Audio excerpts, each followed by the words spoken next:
La colère et la rage sont des choses qui peuvent détruire un homme. Ça, c'est l'histoire de Lydell Grant. Lydell Grant avait été incarcéré pendant 7 années avant d'être libéré.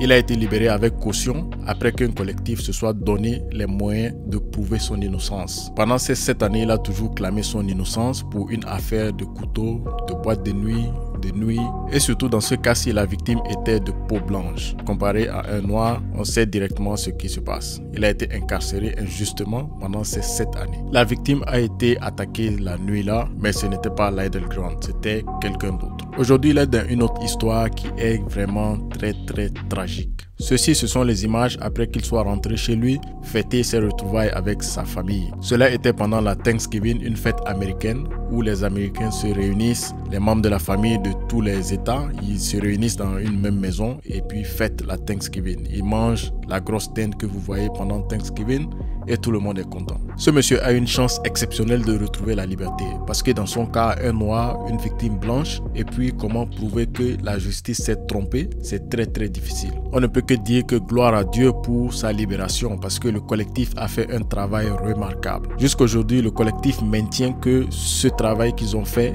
était un travail moral et c'était ce qu'il fallait faire parce que monsieur Lydell Grant était innocent pour cette affaire-là.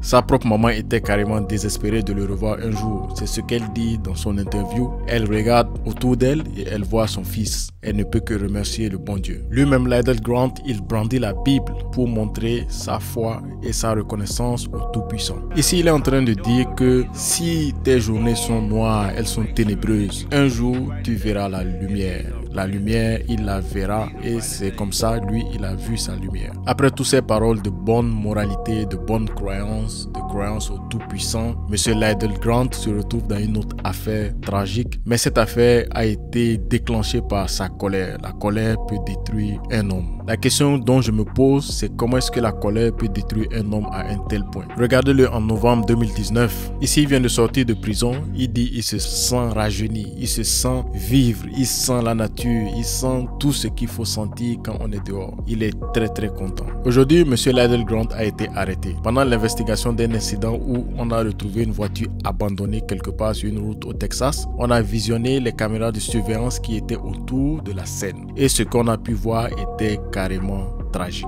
On reproche à M. Lydell Grant d'avoir été dans un accident de circulation avec une tierce personne. D'après les vidéos de caméras de surveillance, il était accompagné d'une femme dans sa voiture. Après l'accident, il est sorti dans une colère noire, folle, et il a pris son arme et il a ensuite arrosé la personne qui était dans l'autre voiture avant de rentrer dans sa voiture et de disparaître des lieux. Donc après le premier incident, il a été complètement exonéré en 2021. Ici, en 2020, il est en train d'expliquer sa douleur, ce qu'il a ressenti quand il était emprisonné. Et vous pouvez voir, il a les larmes aux yeux. Il est en train de pleurer parce que ça n'a pas été facile. Ça a été très difficile de rester incarcéré pour quelque chose qu'il n'avait pas commis. En fait, pour le moment, il a été arrêté et il n'est plus en liberté après l'incident de l'accident de voiture. Donc pour le moment, il est arrêté et on a placé la caution à $1 million.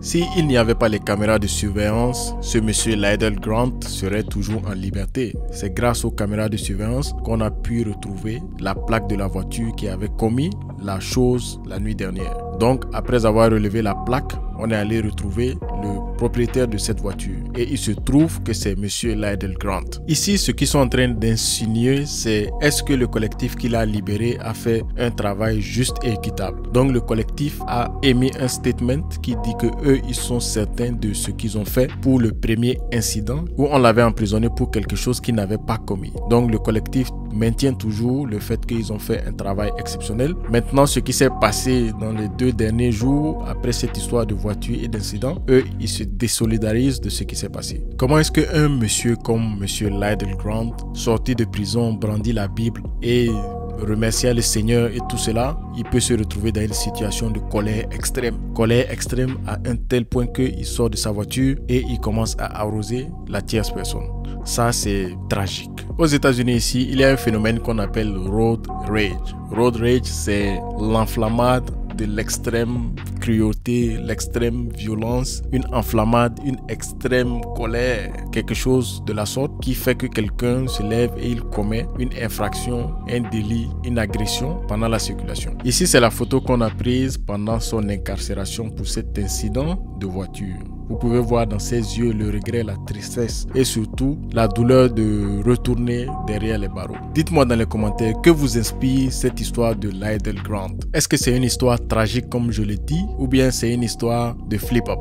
Une histoire de quelque chose qui s'est passé en une seconde au mauvais moment, au mauvais endroit. Une histoire de la sorte. Ce que je n'arrive pas à comprendre personnellement, c'est comment est-ce qu'une personne, à cause d'un accident de circulation, il peut sortir de sa voiture et puis c'était pendant la nuit. Il sort de sa voiture et puis il arrose une autre personne et il prend sa voiture, il disparaît juste comme ça. Vu que c'était la nuit, il pensait qu'il allait s'échapper juste comme ça. Personne ne le voit, il fait ce qu'il a à faire, il disparaît, il n'y a pas de caméra, il n'y a rien du tout. Les faits qui lui sont reprochés sont extrêmement graves. Ce sont des faits extrêmement graves. Surtout qu'il y a des évidences de caméra surveillance. Donc je ne sais pas qu'est-ce qu'il va dire cette fois-ci pour dire que ce n'est pas lui. Aimez la vidéo, commentez, partagez-la pour plus d'histoires que vous n'allez pas comprendre. Je pense que cette fois-ci, il aura besoin de plus que les prières de sa maman.